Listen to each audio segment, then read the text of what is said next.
న్యాయాధిపతులు 3వ అధ్యాయం అందరం కలిసి 31వ వచనాన్ని కలిసి చదువుకుందాం.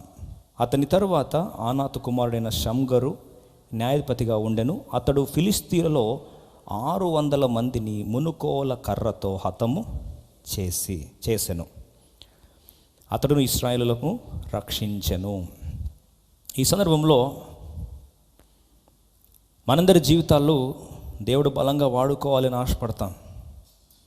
దేవుడు తన మహిమార్థమై నా జీవితాన్ని స్థిరపరచాలని ఆశపడతాం. అయితే మనం మర్చిపోయే సత్యం ఏంటంటే, మనందరి జీవితాల్లో వ్యక్తిగతంగా దేవుడు మనల్ని ఒక అసమానమైన వ్యక్తులుగా ఎక్స్ట్రాఆర్డినరీ వేలో దేవుడు మనందరినీ వాడుకోవాలని ఆశపడుతున్నాడు. అయితే సమస్య ఏంటంటే, ఒక సామాన్యమైన వ్యక్తి అసమానమైన వ్యక్తిగా, ఒక అసమానమైన శక్తిగా ఎలా మారుతాడు? ఈ షమ్గరు జీవితాన్ని తను న్యాయాధిపతిగా రాక మునుపు ఒక సామాన్యమైన వ్యవసాయ కుటుంబంలో జన్మించిన వాడు, వ్యవసాయదారుడు వృత్తిరీత్యా. వ్యవసాయదారునిగా తను పంట పండించుకుంటున్న పరిస్థితిలో తన చేతిలో ఉన్న ఆయుధము మునుకోల కర్ర. ఈ మునుకోలు కర్ర ద్వారా తను దినదినము సేద్యం చేసుకోవడానికి, ఆవులను ఎడ్లను నడిపించడానికి ఈ యొక్క పనిముట్టును వాడుతూ ఉండేవాడు. అయితే విషాద పరిస్థితి ఏంటంటే, ఇశ్రాయేల్ ప్రజలందరూ కూడా బానిసత్వంలో మగ్గిపోతూ ఫిలిస్తీయుల దాడికి చితికిపోయి నిర్వీర్యులైపోయి వారి జీవితంలో ఆశలన్నీ అడియాశలైపోయాయి. ఇలాంటి వెనుక చరిత్రలో ఒకవైపు ఫిలిస్తీయుల దాడి జరిగితే ఇంకొక వైపు ఏమో కనానీయుల దాడి జరుగుతుంది. ఈ రకంగా వారి జీవితంలో దేవుడు అనేక శత్రువులను, సమస్యను పుట్టించేవారిని, అవరోధాలను, ఆలోచనలు ఆటంకపరిచేవారిని వారి జీవితంలో ఎంతగానో అనుమతిస్తూ వచ్చాడు. అయితే ప్రశ్న ఏంటంటే, మన జీవితంలో దేవుడు ఎందుకు సమస్యలను అనుమతిస్తాడు అనేది చాలామందికి వచ్చే ప్రశ్న. దేవుడు సార్వభౌముడు కదా, నేను ఆయన కుమారుని కదా, ఆయన బిడ్డను కదా, నా జీవితాల్లో ఎందుకు ఈ సమస్యలు రావాలి? నా జీవితాల్లో ఈ బాధలు ఎందుకు రావాలి? నా జీవితాల్లో ఎందుకు ఈ యొక్క శత్రువుల దాడి ఎందుకు జరగాలని చాలాసార్లు ప్రశ్న అడుగుతూ ఉంటాం. ఎందుకో దేవుడు అనుమతిస్తాడో ఇశ్రాయేల్ జీవితాన్ని చూస్తే న్యాయాధిపతులు 3వ అధ్యాయం 1వ వచనంలో వారి జీవితంలో ఎందుకు శ్రమలను అనుమతించాడు దేవుడు ఒకసారి చూడండి. న్యాయాధిపతులు 3వ అధ్యాయం 1వ వచనం అందరం కలిసి చదువుదాం. ఇశ్రాయేలుకును కనానీయులకును జరిగిన యుద్ధములన్నిటినీ చూడని వారందరినీ శోధించి, ఇశ్రాయేలు తరతరముల వారికి అనగా పూర్వము ఆ యుద్ధములను ఏమాత్రము చూడని వారికి యుద్ధము చేయ నేర్పునట్లు యెహోవా ఉండనిచ్చిన జనములు ఇవే. దేవుడు ఎందుకొరకు వారి జీవితంలో ఆ శత్రువులు ఉండనిచ్చాడండి? యుద్ధము చేయ నేర్పించడానికి. ఈరోజు యుద్ధం అంటేనే పారిపోతున్నావా? యుద్ధము శ్రమలంటేనే ఆమడు దూరం పారిపోయే వ్యక్తి అయితే దేవుడు జ్ఞాపకం చేస్తున్నాడు. మన జీవితంలో ఎందుకు దేవుడు వారిని అనుమతిస్తాడు అంటే, యుద్ధము చేయు సామర్థ్యము మనలో రావాలి అని దేవుడు శత్రువులు ఏం చేస్తున్నాడు? అనుమతిస్తున్నాడు. అవరోధాలు ఎందుకు అనుమతిస్తున్నా అంటే, యుద్ధములు చేయు సామర్థ్యం మనకి రావాలి. The fighting spirit. ఈరోజు ఆ యుద్ధము చేసే సామర్థ్యము మనలో రావాలి అంటే, యుద్ధము చేయ నేర్పునట్లు అంటే యుద్ధం ఎలా చేయాలో నేర్పించడానికి శత్రువులు ఏం చేశాడు? పంపిస్తున్నాడు. ఈరోజు స్ట్రెస్ ఎందుకు వస్తుంది నీకు? ఇంత విపత్కరమైన పరిస్థితులు ఎందుకు వస్తున్నాయి? వృత్తిరీత్యా, కుటుంబ రీత్యా ఎందుకు నా జీవితం ఇలా చితికిపోతున్నాను అంటే, వాటి ద్వారా యుద్ధము చేయ నేర్పాలని దేవుడు ఆశపడుతున్నాడు. It is with a purpose. Israel ప్రజల్ని జీవితంలో ఎందుకు ఫిలిస్తీన్లు అనుమతించాడు దేవుడు అంటే, ఆ పరిస్థితిలో ఒక సామాన్యమైన ఒక వ్యక్తి, నీలాంటి నాలాంటి వ్యక్తి, ఒక షమ్గరుని, వ్యవసాయదారుణ్ణి ఒక అసమానమైన శక్తిగా మార్చుకొని విజయాన్ని నేను తీసుకొని రాగలను, యుద్ధము చేయ నేర్పాలి అని నేను ఆశపడుతున్నానని ఫిలిస్తీన్లు పంపించాడు. అయితే ప్రజలందరూ కూడా చితికిపోయి ఆశలు గల్లంతైపోయి వారి జీవితంలో అద్భుతాలు చేయాల్సిన వారు, అద్భుతాలు అనుభవించాల్సిన వారు, అసమానమైన శక్తిగా ఎదగాల్సిన వీరు, యుద్ధము చేయ పటిమగల వారుగా ఉండాల్సిన వీరు ఓడిపోయి నిర్వీరులైపోయి నిస్సత్వతో శక్తి కోల్పోయి చితికిపోయి చల్లారిపోయి ఉన్నారు. ఈరోజు నీ జీవితంలో, నా జీవితంలో, కుటుంబ జీవితంలో, సంఘ జీవితంలో చల్లారిపోయి ఆశలన్నీ గల్లంతైపోయి నీ జీవితం మార్చబడడానికి నిజంగా నీకు ఆశ ఉండి ఈరోజు దేవుని మందిరానికి వచ్చుంటే, మరొకసారి చెప్తున్నా, దేవుని దాసునిగా ఆయన వాక్యం ఈరోజు తిరిగి నీ జీవితాన్ని మార్చాలని ఆశపడుతున్నాడు. మోషే కూడా ఒక సామాన్య వ్యక్తిగా ఉన్నాడే. ఆ సామాన్య వ్యక్తిగా ఉంటే అంతటి ఫరో సైన్యాన్ని, ఆయన రథములను, అటువంటి ఇనుప రథములున్న వ్యక్తిని మేము ఎదిరించడానికి సామర్థ్యము చాలదే అని ఇశ్రాయేల్ ప్రజలందరూ బానిసత్వం మగ్గిపోతున్నప్పుడు ఒక సామాన్యమైన మోషేని అసమానమైన వ్యక్తిగా మార్చడానికి ఒకే ఒక ప్రశ్న ఆయనలో విశ్వాసాన్ని లేవనెత్తింది. ఏంటి ఆ ప్రశ్న? మోషే, నీ చేతిలో ఏముంది? Moses, what is in your hand? నీ చేతిలో ఏముంది? ఆ ఒక్క మాట, నా చేతిలో కర్ర ఉంది ప్రభు అంటే, పద బయలుదేరి అన్నప్పుడు ఆ కర్ర ద్వారా దేవుడు అద్భుతములు ఎలా చేస్తూ వచ్చాడో, ఆ మోషే దృష్టాంతాన్ని దేవుడు తనతో మాట్లాడిన వెంటనే ఇప్పుడు ఈయన జీవితంలో ఏం పుట్టిందండి? విశ్వాసము పుట్టింది. వినటం వల్ల ఏమొస్తుంది? విశ్వాసం. నీ జీవితం మార్చబడాలి అంటే సరైన వాక్యం, క్రీస్తు గురించిన మాటలు నువ్వు వింటున్నప్పుడు నీలో విశ్వాసం ఏమవుతుంది? పెంపొందింపబడుతుంది. మొదటిగా రహస్యం, నీ జీవితం మార్చబడడానికి రహస్యం ఏంటంటే విశ్వాసము. Faith is the first secret of change in your life. నీ జీవితంలో ఒక అసమానమైన శక్తి ఎదగడానికి మొదటి రహస్యం ఏంటండి? విశ్వాసం. ఈరోజు క్రైస్తవుల మీద, ముఖ్యంగా సంఘాల మీద, ముఖ్యంగా మనందరి జీవితంలో సామాన్యుల మీద అపవాది చేస్తున్న దాడిలో మొదటి దాడి ఏం తెలుసా అండి? మన ఆశను, మన విశ్వాసాన్ని ఏం చేస్తాడు? చంపేస్తాడు. అసమానమైన శక్తిగా శంగరును వాడుకోవడానికి ఏ ఆత్మదేవుడైతే కార్యం చేశాడో, ఇది వింటే అదే ఆత్మదేవుడు నీ జీవితంలో కార్యం చేస్తాడు. కాబట్టి అపవాది వాక్యాన్ని విననివ్వడు. కాబట్టి వాడు ఏం చేసినా సరే ధైర్యంగా వాక్యం వినాలని ఆశ ఉంటే, ప్రభువా నా జీవితం మార్చుకోవాలని ఆశ ఉంటే, ఈ మూడో సత్యాన్ని మనం విందాం. ఇప్పుడు ఆయన శంగరు చేతిలో ఇప్పుడు ఏముంది? విశ్వాసం ఉంది. హృదయంలో, చేతిలో ఏముంది? ఆయుధం ఉంది. బాగా వినండి. హృదయంలో ఏముంది? విశ్వాసం. చేతిలో ఏముంది? ఆయుధం. ఉన్నంత మాత్రం సరిపోదు. ఇప్పుడు ఈయన ఏం చేయాలి? ఈ చేతిలో ఉన్న ఆయుధాన్ని ఎవరి మీద, ఎప్పుడు, ఎలా దాడి చేయాలి, మునుకొల్ల కర్ర ఎప్పుడు వాడాలి, ఎక్కడ వాడాలి అని ప్రిసైజ్గా, విజిలెంట్గా, జాగరూకుడై ఆత్మ స్వాధీనంలో యుద్ధము చేయకపోతే చేతిలో ఉన్న మునుకర్రతో ఒక్కసారి దాడి చేస్తే శత్రువుని ఏం చేస్తాడు? తుక్కుగా చీల్చేస్తాడు. దాడి చేసి కానీ శత్రువు భూమిలో దిగి దాడి చేసే ప్రక్రియలో నువ్వు కానీ ఓడిపోతే శత్రువులు ఏం చేస్తారండి? తుత్తునీలు కానీ ఏం చేస్తారు? నరికేస్తారు కాదా? ఇప్పుడు మునుకల కర్ర తీసుకొని కొన్ని కొడుతున్నప్పుడు కరెక్ట్ ప్రాంతంలో పడలేదండి, కరెక్ట్ ప్రాంతంలో పడలేదు, కరెక్ట్గా రిలీజ్ చేయలేదు, చేతిలో కరెక్ట్గా పట్టుకోవడానికి కరెక్ట్ యాంగిల్ రిలీజ్ చేయలేదు. ఈ ఆత్మ స్వాధీనంలో ప్రిసైజ్గా దేవుడిచ్చే ఆలోచన ఎగ్జిక్యూట్ చేస్తున్నప్పుడు కానీ ఆత్మ స్వాధీనంలో లేకపోతే, బాగా వినండి, తస్మాత్ జాగ్రత్త, ఏమవుతుంది తెలుసా? ఈ చేతిలో ఉన్న ముళ్ళు కర్ర తీసుకొని వాడుతున్నప్పుడు అవతల వ్యక్తికి గాయం జరగకపోతే ఇంకంతే, నేను మళ్ళీ బ్రతకనివ్వడు. ఇక్కడే జరుగుతుంది తప్పు. విశ్వాసం అందరికీ ఉంది, వింటాం, వాక్యం విన్న తర్వాత ఇంకా రోషంతో నేను దేవుని కొరకు చేయబోతున్నాను అంటావు. తర్వాత ప్రభా నా చేతిలో ఏముంది? ఇదే కదా ప్రభా నా చేతిలో ఉంది అంటావు. కానీ మూడో స్టెప్లో ఫెయిల్ అవుతావు. ఏంటిది? ఆత్మవశంలోనికి అప్పగించుకున్నట. Spirit controlled life. ఆత్మ స్వాధీనంలో నీ జీవితాన్ని దేవునికి అప్పగించుకోవాలి. ఇది ఎప్పుడు జరగాలి? ప్రతిరోజు. ఎందుకు జరగాలి అంటే మనలో 2 నియమాలు ఉన్నాయి. పాత పురుషుడు, నూతన పురుషుడు. రెండవదిగా అంతరంగ పురుషుడు, బాహ్య పురుషుడు. మూడవదిగా మనందరికీ బాగా పరిచయం పాప నియమము, ఆత్మ నియమము. సిన్ ప్రిన్సిపల్, స్పిరిట్ ప్రిన్సిపల్ అంటాం. బాగా ఆలోచిస్తే ఈ ఆత్మ నియమం ఏం చేస్తుంది?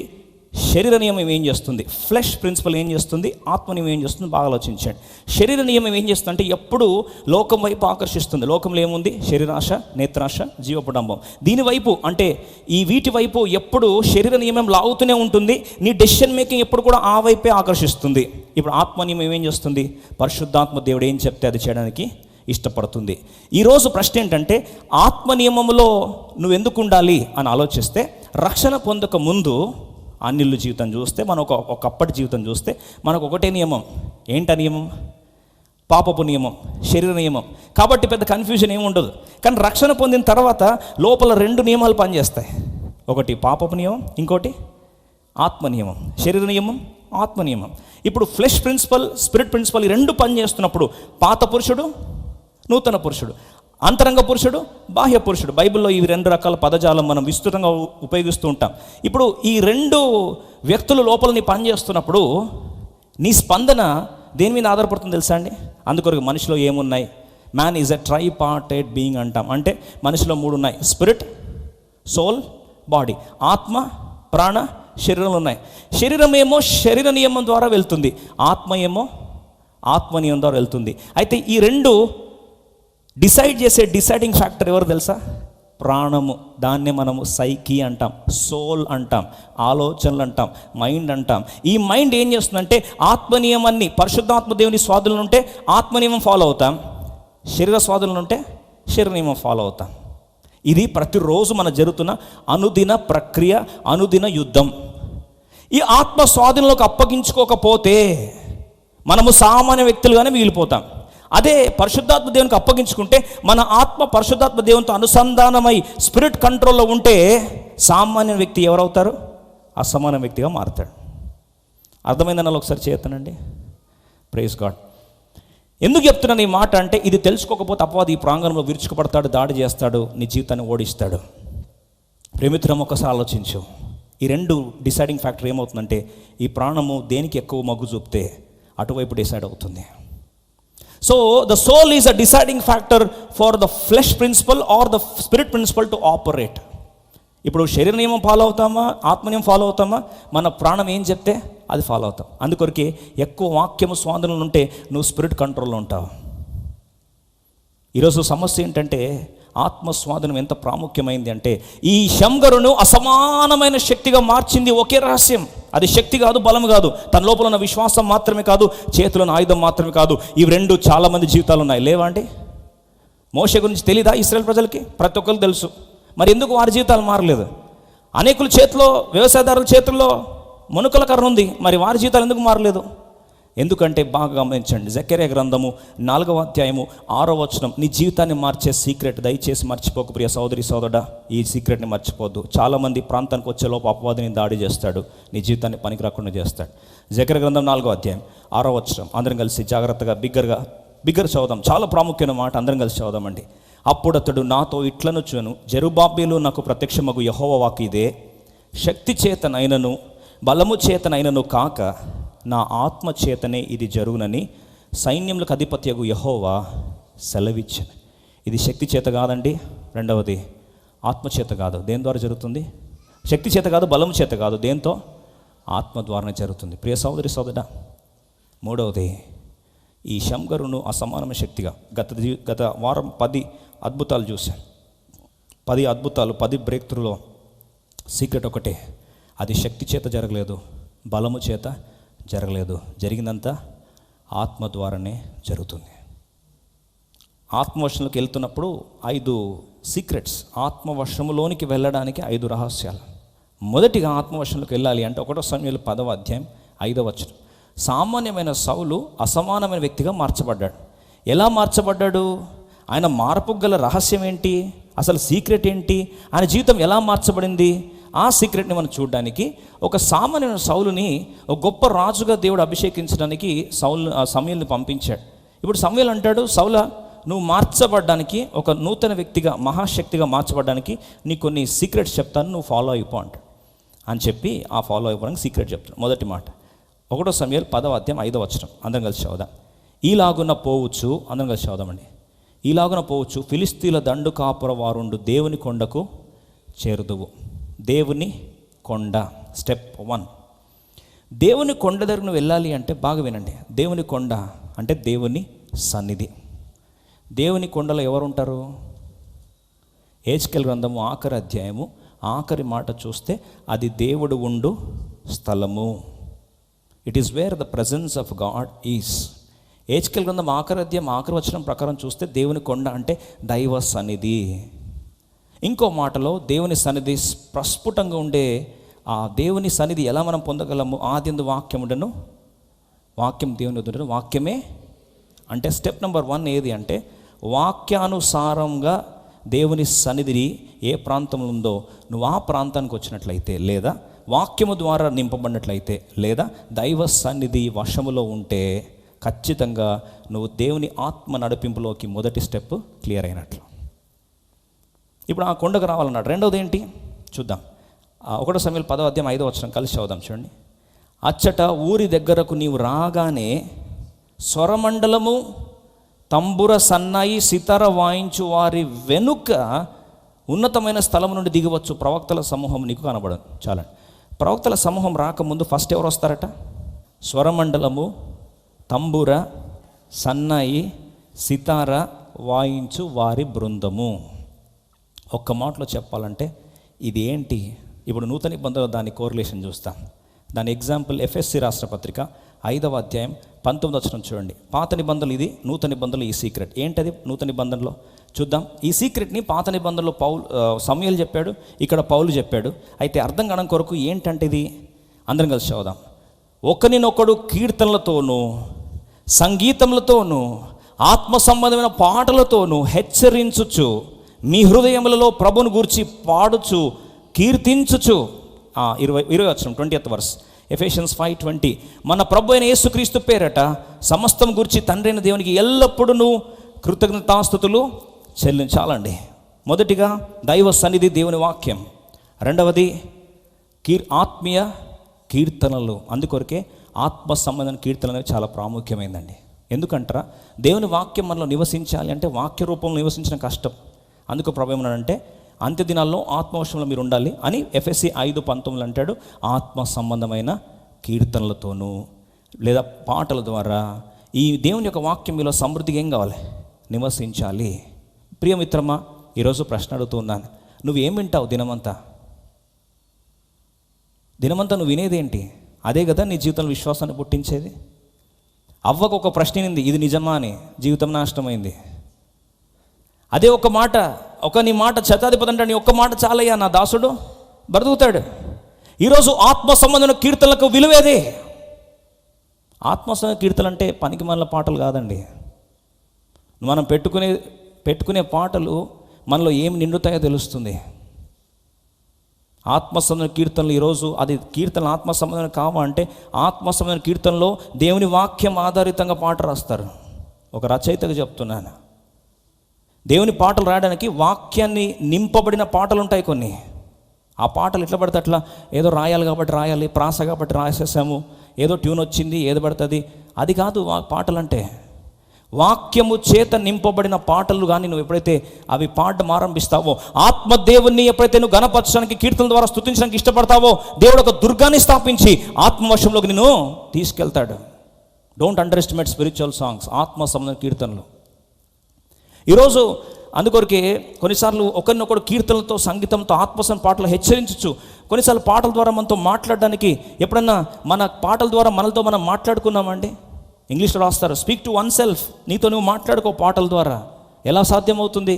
అందుకో కోరా కుమారులు పాడుతున్నారు, ఓ నా ప్రాణమా ఎలా కృంగి ఉన్నావు, నాలో నీవెందుకు తొందరపడుచున్నావు.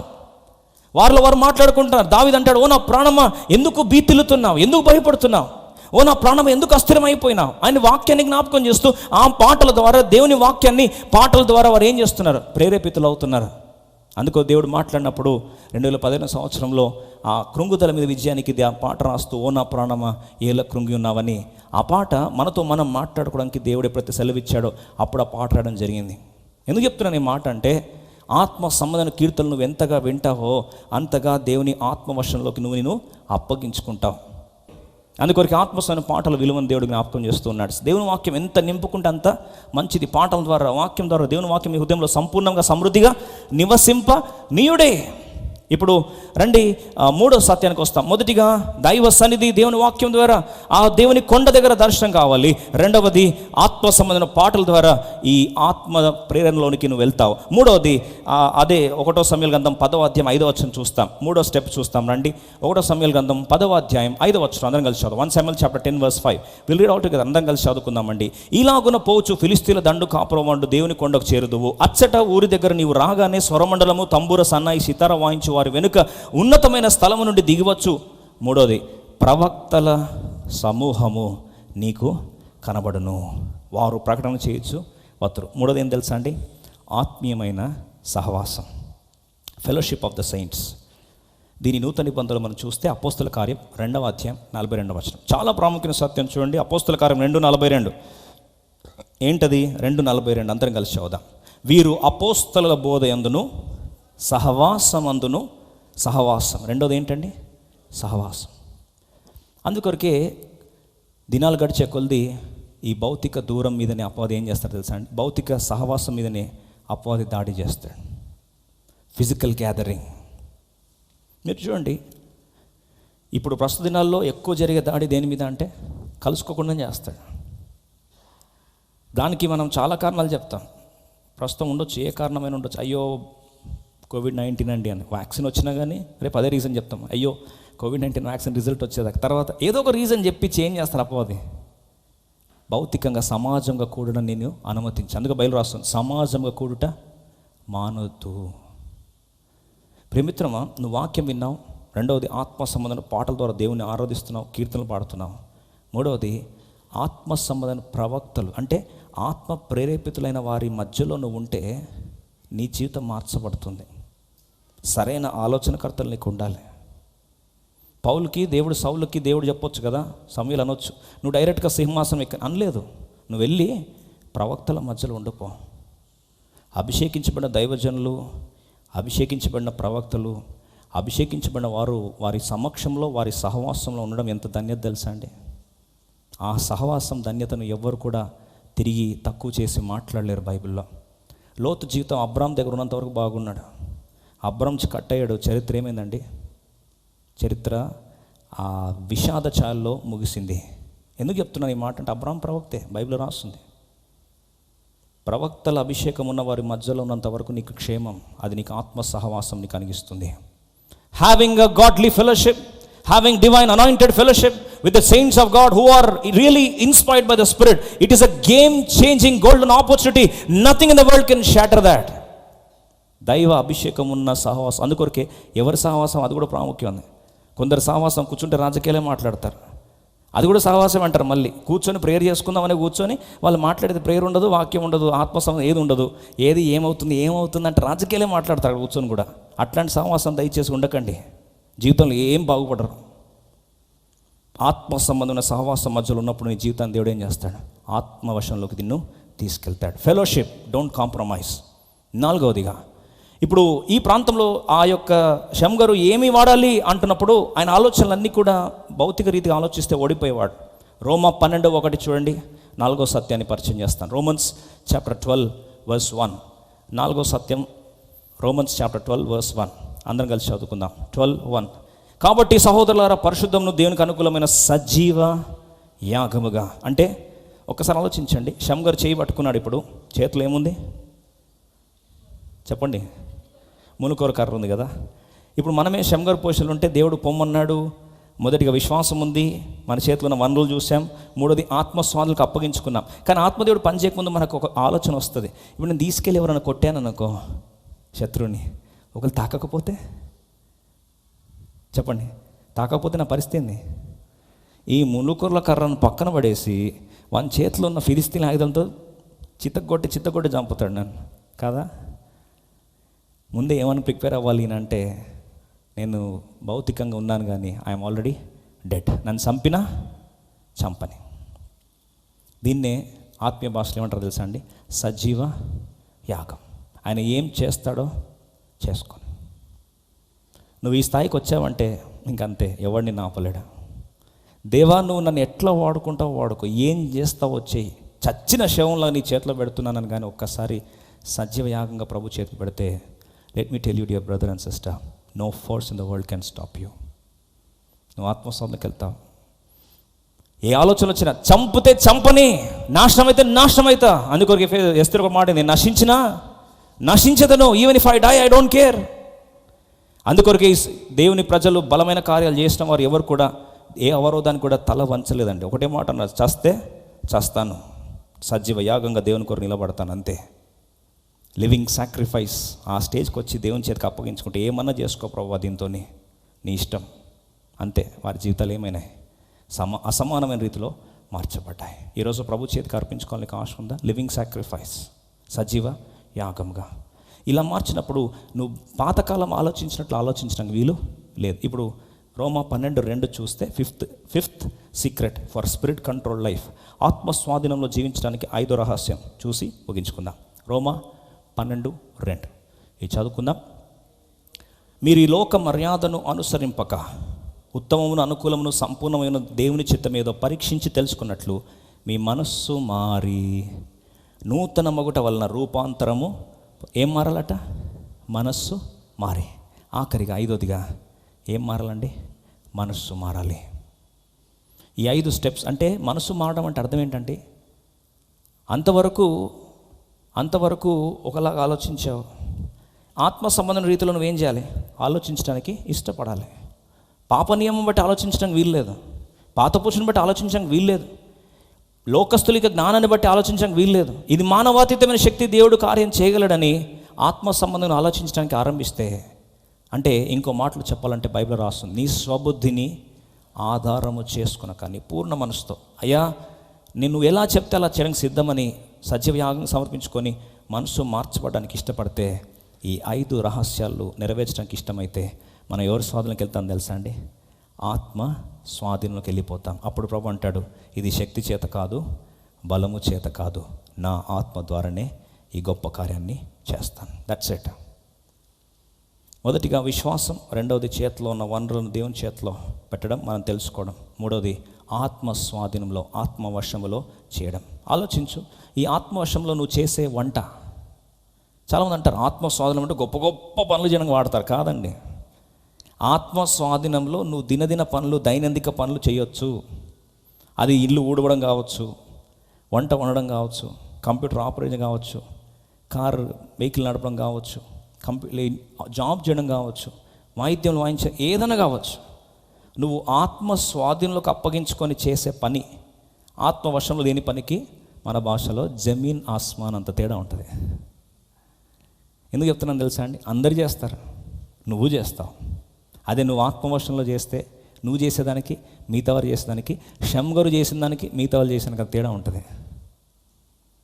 The biggest thing that a believer should not compromise never in his life is never to go out of the control of the spirit of God. ఆత్మ స్వాధీనం నుంచి కానీ బయటకు వెళ్తే నీ జీవితంలో దేవుని కార్యాలు నువ్వు చేయలేవు.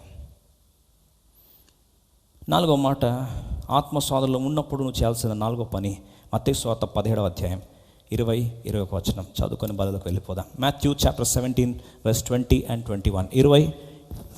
20-21 వచనం మనందరం కలిసి చదువుకొని వెళ్ళిపోదాం. చాంద్రరోగం పట్టిన వాడు అపవాది చేత పీడించబడుతున్నప్పుడు వారిని విడిపించడానికి కొరకు శిష్యుల దగ్గర తీసుకొస్తే వాళ్ళు ఓడిపోయారు. వాళ్ళు ఏమీ చేయలేకపోయారు. అప్పుడు దేవుని దగ్గరకు వచ్చారు వాళ్ళు, అయ్యా ఎందుకు చేయలేకపోయాం? దేవుడు ప్రార్థన చేశాడు, వెంటనే విడుదల పొందారు. పొందిన తర్వాత వీళ్ళు వచ్చి రహస్యంగా దేవుని అడుగుతున్నారు, ఎందుకు చేయలేకపోయినామంటే అంటున్నాడు, అందుకు ఆయన, అందరం కలిసి చదువుదాం, మీ అల్ప విశ్వాసము చేతనే, మీకు ఆవగించేంత విశ్వాసం ఉండేలా ఈ కొండను చూచి ఇక్కడ నుండి అక్కడికి పొమ్మనగానే అది పోవును. చాలండి. మాథ్యూ చాప్టర్ 17 verse 20 ఇంగ్లీష్లో చూస్తే 20-21 ఇంగ్లీష్లో రాస్తుంది. ఇది ఎలా అవుతుంది అంటే, it can not happen normally but it happens through prayer and fasting. ప్రార్థన, ఉపవాసములు. 4వది ప్రార్థనలు, 5వది ఉపవాసములు. 5 మాటలు చూసాం. ప్రార్థనలు అందుకొచ్చి చూడండి, కావాలంటే ఒకసారి చదవండి. 21 త్వరగా చదువుదాం. 21 చదువుదాం. మాథ్యూ చాప్టర్ 17 verse 21 ఇంగ్లీష్లో ప్రొజెక్ట్ అవుతుంది, ఒకసారి చదవండి. This kind goeth not out but by prayer and fasting. ప్రార్థన ద్వారా 4వది, 5వది ఉపవాసం ద్వారా. ఈ 5 కలిస్తే నువ్వు మానవాతీతమైన శక్తిగా మార్చబడతావు.